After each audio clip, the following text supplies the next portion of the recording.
And so I think for a lot of them, they don't have the language of how to articulate it, because regardless of race, age, or gender, if you are narrow, focused, head down running your business, you oftentimes struggle to find that balance to think about strategy. So a lot of them just need to talk it out, and then also to see examples. And so we spend a lot of time connecting our entrepreneurs, as we're seeing here in Facebook Community Boost, of entrepreneurs getting to meet other entrepreneurs. That's probably the best source of support you could possibly find. Good morning, good afternoon, and good evening, whenever you may be listening, and welcome to Latitude, the 43 North podcast. I'm your host, Nate Benson, Director of Media and Public Relations here at 43 North, and we've got a fantastic episode of the podcast this week. Our guest this week is Melissa Bradley from Project 500. Melissa's a former 43 North judge. She was our judge in 2017, and she also helped us out with some of the logistics for the Ignite Buffalo program this year. So what did we talk about? Well, we talked about Project 500, some of the trials and tribulations that women and minority entrepreneurs face in America today, and how to raise capital. It's a great episode, so let's not waste another minute with me and jump right into this week's episode. Melissa, how are you today? I'm doing great, and you? Good. So for those who don't know you, give us the quick pitch of who you are. Sure. So my name is Melissa Bradley. I live in Washington, D.C. I'm currently managing director of an organization called Project 500. And much like 43 North, we are deeply committed to helping entrepreneurs in our region. Our focus are what we call new majority entrepreneurs, so women and people of color. And the idea is that there are many entrepreneurs out there who are doing some really good work. How do we get them to the next level? What are you doing in Buffalo? I'm having a good time in Buffalo. This is my second time. My family thinks we're moving because I'm so excited. But I had the privilege to come here the first time to be a judge for the 43 North $5 million competition, and I'm excited to be here now for Ignite Buffalo. So we'll talk about Ignite Buffalo in a second. First, your time with us in last October for 43 North Finals. How was that experience? Had you done anything like that before? Have you seen anything like that before?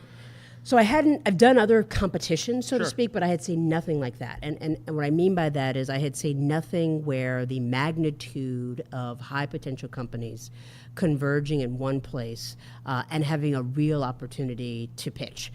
Those days that preceded the big competition of people having a chance to stand up there, to get feedback from experts all over the country, I've never seen that level of commitment. I think most people are used to kind of like any sweepstakes, you put your name in, you hope somebody calls Sure. you and they find something appealing.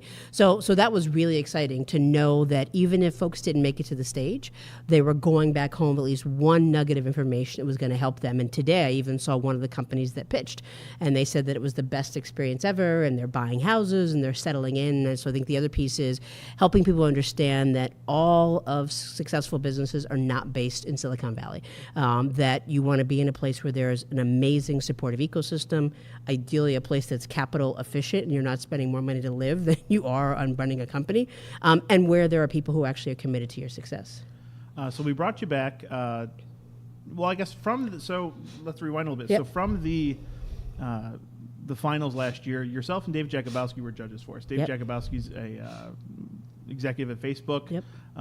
We all kind of stayed connected after that, right? We did. We actually, I think people who in Silicon Valley, although Dave gets around a lot, doesn't necessarily get a chance to talk to entrepreneurs on a regular basis. Sure. And I think that all of us who are judges, we spent a lot of quality time together locked in a room. But we made a commitment to continue to keep in touch, but more importantly, how do we support each other in helping entrepreneurs grow? And so David and I stayed in touch, and we ended up actually taking 27 entrepreneurs to visit Facebook, where he put together a day-long program that exposed our entrepreneurs to all of the tools, from the obvious of Instagram to the not so obvious of Facebook Blueprint that I had never heard of, to help folks understand how to use these tools for businesses, which, let's be clear, is genius, right? I mean, the majority of the platform, I'm sure if it's not already, will be small businesses who are realizing that is the way to connect to an audience. And from that, and you can go back and listen to the Dave Jakubowski episode of this podcast, but from all these conversations, we had Ignite Buffalo, where we were able to pull together a lot of these companies, Facebook, Amazon AWS, M&T Bank, WooCommerce, WordPress, Facebook, 43 North. I should have these all memorized, being the PR guy. But There's a lot of people upstairs. I'm like 15 a lot of hours people. into my day already. It's only 3 o'clock. So forgive me, Facebook PR, for botching that. But all came together, came up with $1 million that Facebook put up to just give to small businesses. And you helped us out with the judging. What was your day judging like yesterday? I mean, you first off, thank you for sitting through 50 pitches in one day. That's a whirlwind. It was a lot of fun. I want to commend Colleen and the team because we were on time. I think all of us looked at that Excel spreadsheet and said, we're never getting out of here 7 before. o'clock, not 4 o'clock. Exactly. So it was awesome. It was awesome. But a lot of diverse entrepreneurs, a lot of diverse industries, right? I mean, just you had everything from farmers to cupcake bakeries to we had restaurants. overalls to handmade shirts to lots of food and bourbon and ice cream. It was amazing. And I think while there was tremendous diversity of entrepreneurs coming from all over the region, representing tech companies, non-tech companies, the passion was clear. The heartfelt emotion, the commitment that these entrepreneurs had made. I don't think I met anyone who hadn't bootstrapped, who hadn't borrowed their 401k, who had their kids involved in the business, who bought their mom to the pitch. It was just heartwarming. It was long. I think by 2 o'clock I was like, oh my God, I think they're getting longer. But it was a reinforcement of why we all do this work, which is you're really helping people imagine their dreams and the excitement and the enthusiasm that people had and the nervousness around, because for some this was everything.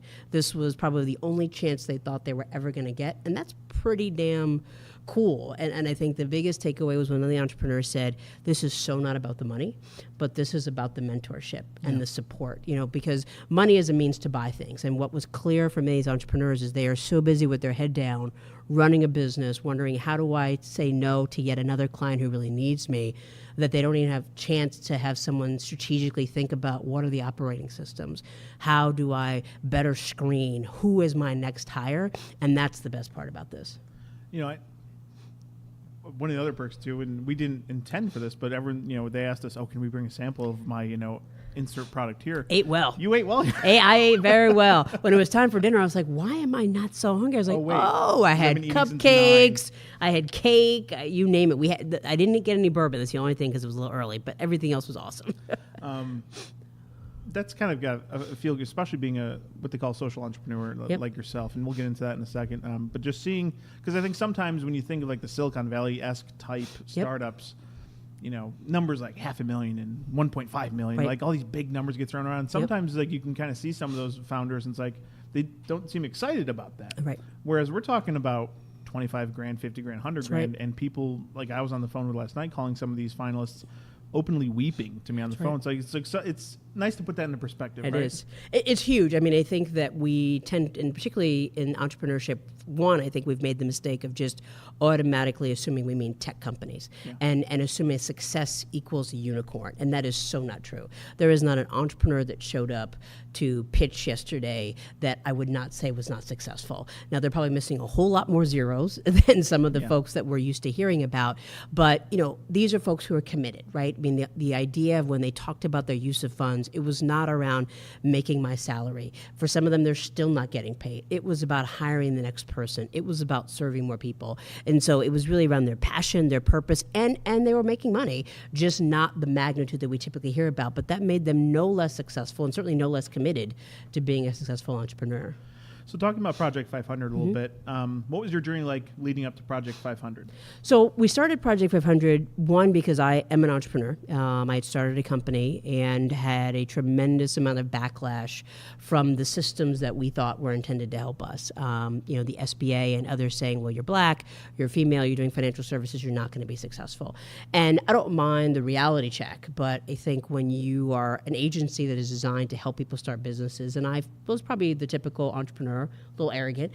I was like, I got a good plan. The numbers are solid. I'm not really sure why you're telling me this. And watching that consistently change and recognizing two things. That one, many entrepreneurs and women in particular, but entrepreneurs of color, all of us are entrepreneurs at heart regardless. We recognize the vulnerability of what it means to work in corporate America and the consistency of a side hustle, because oftentimes we're underpaid and overlooked and have to do more than one thing to make ends meet. Were you seeing hurdles kind of unnecessarily being put up? I think there were you? Certainly systemic barriers around assumptions. Yeah. You get over one thing, like, why is another thing exactly? Like I was like, you gave me 3 strikes. Like really? Like okay, how about just like let's just deal with the woman part first? Like I can't solve and I can't change those. I mean, the barriers are things that I can't change. For example, one of the common things that came with the entrepreneurs yesterday is I'm not big enough to get a loan.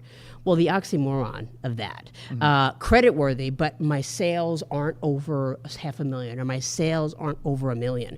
And I would argue that for individual who's figuring out how to make it work, who essentially is investing themselves and all of their life savings in a business, that person is probably more likely to pay you back than some guy who's looking for a venture debt loan to bridge a gap between venture capital and private equity. I think the underestimation of work ethic and commitment of many smaller businesses is often overlooked. And so with that and kind of the barriers that exist, particularly for women and entrepreneurs of color, coupled with the fact that those two groups, particularly Asian Americans, are the fastest growing from a demographic population.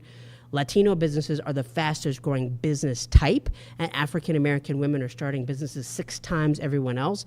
Somebody had to step in. And Sure.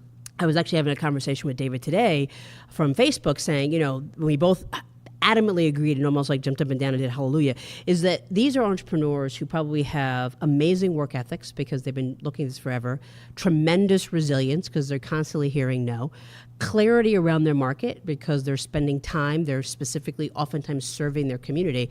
But what they're missing is, we said, the key to unlock the door to capital, the key to unlock the door to mentorship. We have friends, but even my friends, and I consider myself kind of privileged, I don't have private equity lawyers that just come over and hang out for a barbecue. Like 7, Melissa. What are you talking about? I don't have any, right? I've got lawyers, right? But they're corporate lawyers. That a friend of mine is general counsel for Exxon. They can't help me. Yeah. And so there are additional costs as well as additional barriers that we think women and entrepreneurs face because that is not the clique and the ilk that we hang out with, not by choice, just not by what we have been associated with, that women make less in corporate America. We don't get as high on the totem pole. For a long time, we weren't allowed into the country clubs where a lot of these relationships begin. But once you give them that access, the sky's the limit. And so for Project 500, we specifically go after businesses that have been in business 1 to 3 years and who are trying to get over the $1 million mark. And we specifically give them access to community, to confidence, to mentoring, and to capital to get them there. And so we started 2 years ago. We've served 525 businesses. They've contributed $300 million in economic impact in the D.C. area and created almost 3,000 jobs. So Project 500 is kind of just a D.C. area-based So that's where we started. We're beginning to expand. Okay. We've gotten some calls. We're going to be moving up to Baltimore. We've started to do some stuff in Baltimore. We'll make a real presence there. And then we actually are also where we found our sweet spot, and I think this is because many women in particular and entrepreneurs of color are not necessarily running to become tech companies, but they are services and product companies. And so in the spring of 2019, we're actually going to launch a national accelerator around supply chain relationships and specifically look for women and entrepreneurs of color to be able to sell into Walmart and Target who are looking as a means of expansion and product distribution to grow their business. So one of the things I've kind of realized with the Ignite Buffalo program, and it kind of seems like you need to maybe ignite Baltimore or something. But we're anyway, hoping. We're moving hoping. On. Sorry, Dave. So, I'm a company based in Baltimore, D.C. Yep. area. I come to you. What's the first step? Are you kind of giving me an assessment? Are you? So the first thing is a conversation. Yeah. We talk to everybody and say, what is it you're interested in? And then we have you fill out a form that just basically gives us baseline information.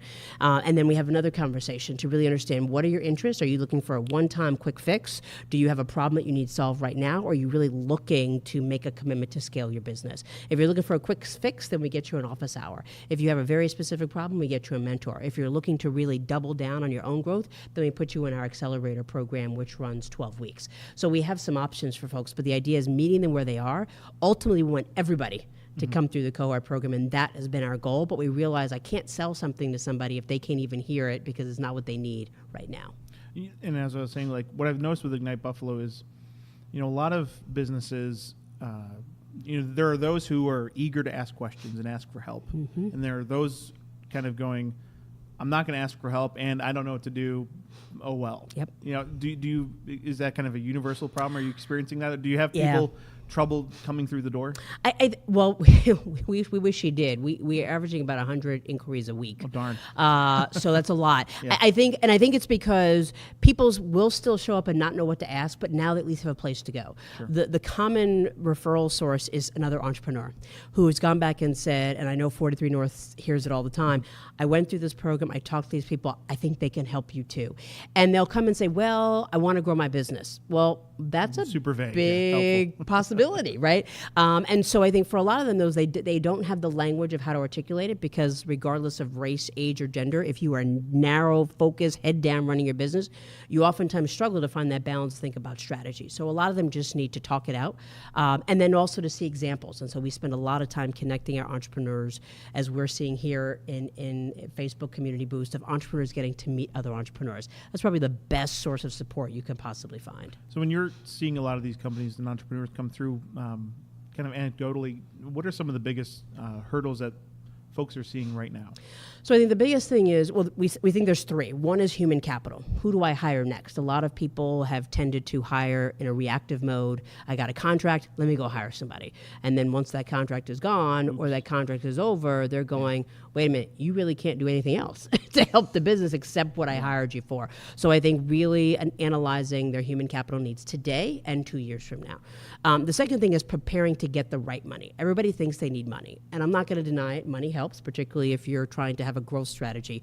But everybody thinks venture capital is the answer. So we spend a lot of time helping them understand their numbers and what's the best type of capital. For some, it's crowdfunding. For others, it's a loan. For others, it could be Kiva. For others, it could be venture capital, but really getting them focused, because otherwise you could spend months trying to get to venture capitalists and get nothing in return. And then the third thing is really understanding their sales pipeline. Most entrepreneurs are successful because somebody trusts them, but how do you scale that? Or how do you get the CEO out of the office to actually do that work? And so we spend a lot of time helping them think through what is their sales strategy, what is the sales cycle, who's your primary market, who's your secondary market, what's your growth strategy, do you even know what your total addressable market is? And that tends to help people think, oh, wait a minute, because so many times when you can't make payroll and cash flow is down, they think this is over. But the reality is everybody has ebbs and flows of cash flow. But if you understand what the ultimate goal in the total market is, then it becomes a lot easier to suffer and manage and mitigate the fear around some of those short-term challenges. You mentioned, some people come in for a couple quick questions and they're on their way. But what's the kind of average time that you're spending? Is it months, sometimes years, or? So far no one's left. Perfect. Which has been good so far. Sure. So we've had people who've come in for office hours, and then they keep coming back. And usually when they come back the third time, we say, okay, look, we love to see you, but we think that now we've solved that initial problem.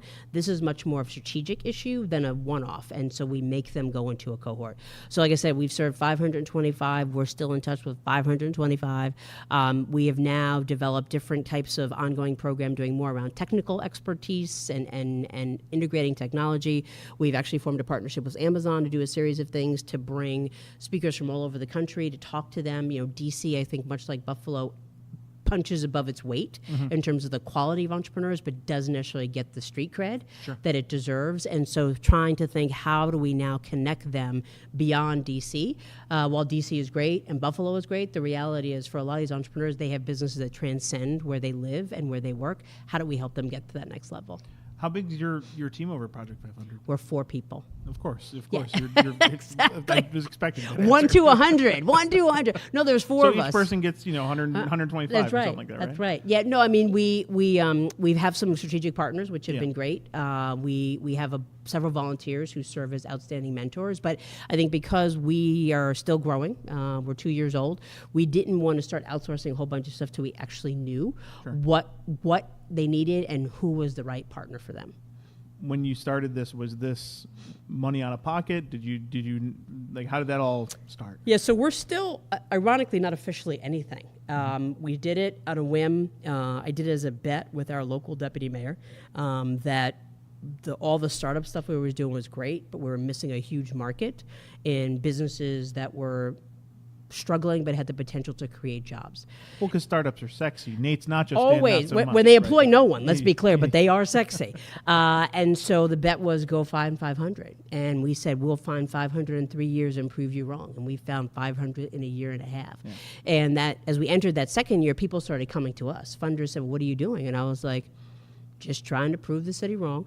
And people said, well, do you want money? And I was like, well, wait, because I don't want to just start another organization if it wasn't needed. And so we are fiscally sponsored.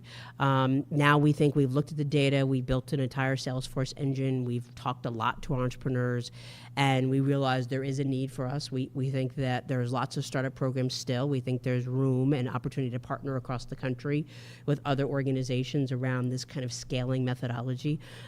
We have a curriculum. As a professor at Georgetown, we have a curriculum that we're happy to share with people free of charge.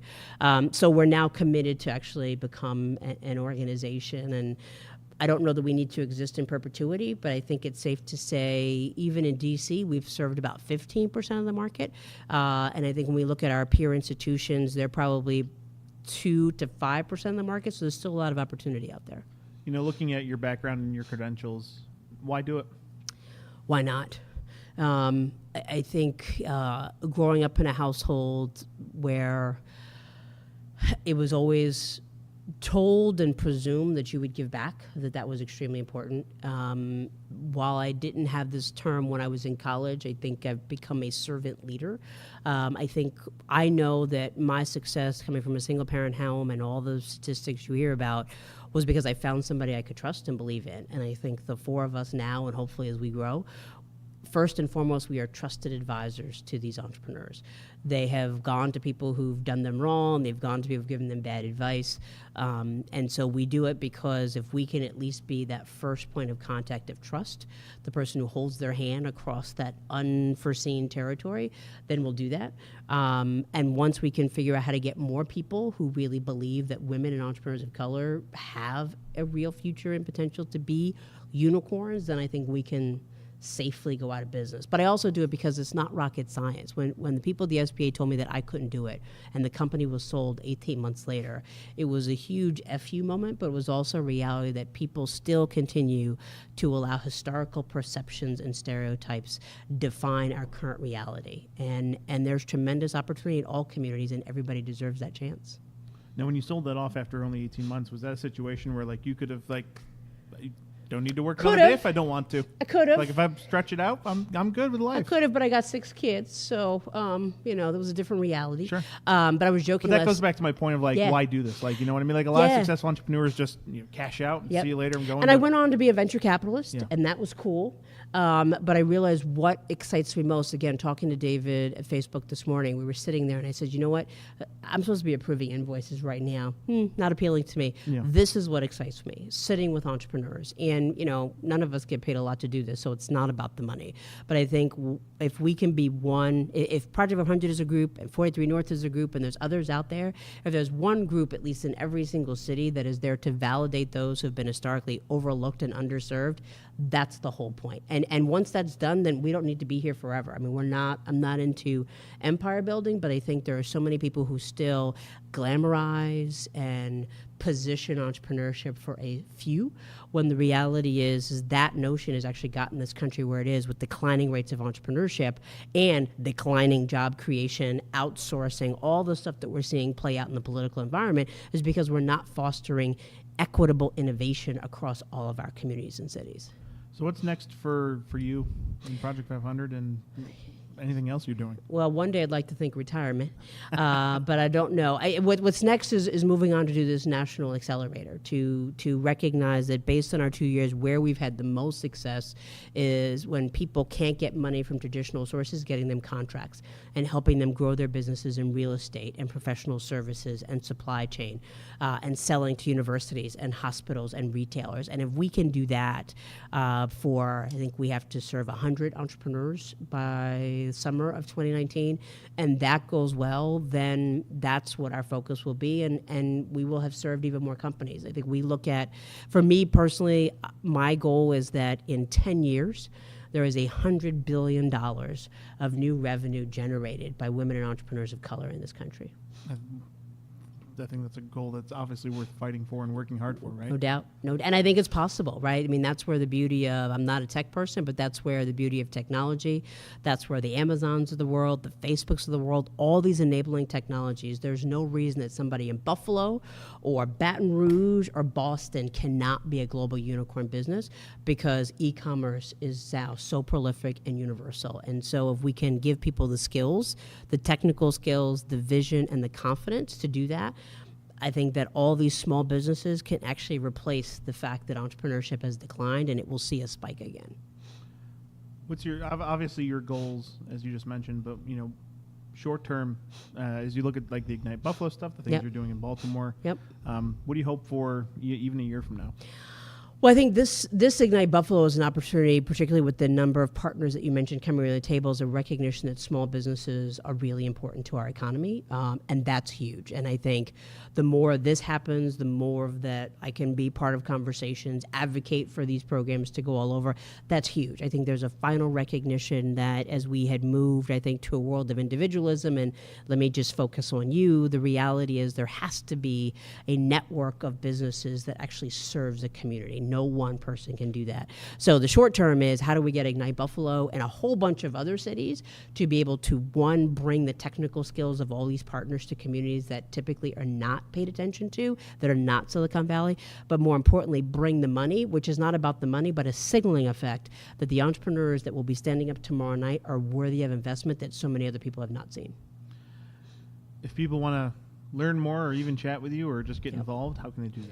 You can just email me at Melissa, MELISSA, at project500.org. Melissa, thanks so much for joining me on the podcast, and thank you so much for helping us out with Ignite Buffalo. It's been great to have you back in our city. I love being in Buffalo. All right. Talk to you soon. Cheers. Thank you. I want to thank Melissa for joining me on the podcast this week. You can check out their website, Project 500, to learn more about what they're doing for entrepreneurs down in Washington, D.C. And I'm very confident Melissa will be back in Buffalo again. And just a house cleaning item, make sure you head on over to Apple iTunes and Apple Podcasts to leave a 5-star review of this podcast. I've noticed in the last few weeks that even though I've asked, I've begged, I've pleaded, nobody has left a 5-star review. Not even a 4-star or a 3-star. Nobody's left any new reviews. It's been at 15 reviews for like the last 2 months. What do I got to do? Do I got to give you a free t-shirt? Well, if you can prove to me that you left a review of this podcast, shoot me an email, podcast@43north.org, and I might be able to hook you up with some 43 North t-shirts. Just saying. One way or another, I got all these t-shirts. I need some reviews. You do the math. We've got a great live edition of the podcast happening on July 26th. That's a Thursday, next Thursday actually, with Bethany Deshpande from Soma Detect, the 2017 43 North $1 Million winner. And that's going to be live at Larkin Square at noon, or at 11 a.m. rather. 11:30 the podcast start, 11 a.m. networking. And that's live. It's a live edition of the podcast we love. We love live editions of the podcast, and we love when people come out to it. So head on over to the 43 North Facebook page or on our Twitter page, or just search on Eventbrite for 43 North, and you'll see the registration for the July 26th event. Again, July 26th, Thursday at 11 a.m. at Larkin Square, a live edition of the podcast featuring Bethany Deshpande from Soma Detect. And make sure you subscribe to the Ignite Buffalo newsletter, because we're going to be hosting several workshops in the upcoming weeks and months. And if you liked what you saw at the Facebook Community Boost, we're going to be doing similar things with the winners for Ignite Buffalo, but it's also open to the entire public. So head on over to ignitebuffalo.org and make sure you sign up for our newsletter so you don't miss out on any upcoming workshops. For 43 North, I'm Nate Benson, and we'll see you at the next one.